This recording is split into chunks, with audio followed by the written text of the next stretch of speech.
Meron tayong pasyente rito na galing North Sagaray. Kumbaga, kuya ilan buwan na tong sakit niya? Taon na? Mag-isang taon. Mag-isang taon na walang nakitang findings, doktor. No? Kasi ito pag walang findings, kaya tulad niyan, sinubukan na natin pa sa papasukin, pero hindi pumasok.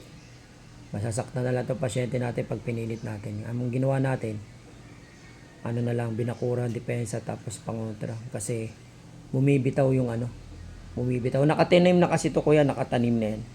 Kumbaga pag nakatanim yan, sa ritual babaklasin din yan. Kaya kanina kita mo naman, di ba? Tsaka tingnan nyo yung nyo. Kailangan talaga siya. Wala siyang finding sa doktor. Kaya, eto, tutulungan natin itong gamutin. Kuhanin na lang natin to sa sa pagbaklas ng kulam. Sumpa na yan eh. Sumpa nang ginawa sa kanya. Tamo kahit anong papasok natin, ayaw pumasok. Tapos nag-normal kaagad yung daliri. Nakita nyo naman kanina kung gaano kahaba yung daliri, kaliwa tsaka kanan. Kaya mga kapatid, mga kaibigan, ito po, pasyente, tulungan natin siya na gumaling. Pero maniwala ka, gagaling yan. Basta yung pag-usapan natin kanina.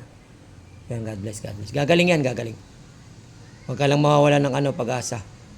Wala kayong mawawalan ng pag-asa. Hanggat buhay yung tao, gagaling pa rin yan. Ate, naniniwala ka, gagaling ka. Yan, gagaling ka. Kahit maraming tumingi sa yung doktor, ng doktor, tsaka ng ano ba tawag doon? Manggagamot. Tingnan mo, binigay sa inyo ng isang manggagamot, plastic na pangontra. Ayoko na sila questionin, dapat yung maayos. Kita mo naman kanino, plastic na plastic yun eh. Pambata na, hindi mo maintindihan kung ano eh. Pero yun mga kapatid, ang inyong lingkod, Agathon Alfonso, Ismatak Inatak. Ang manggagamot po sa kasalukuyan. Yan. Sige, God bless.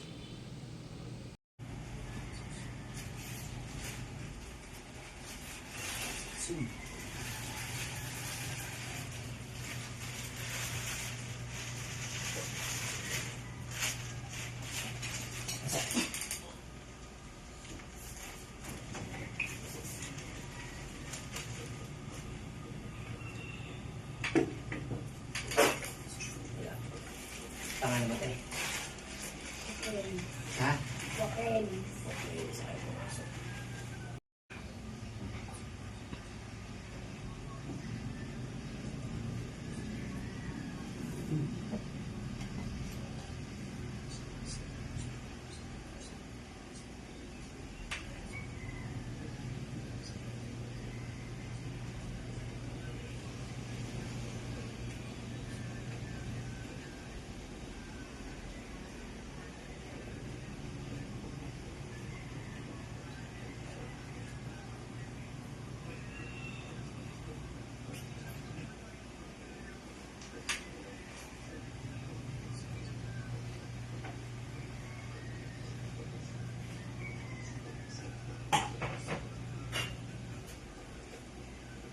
Patayin mo ito.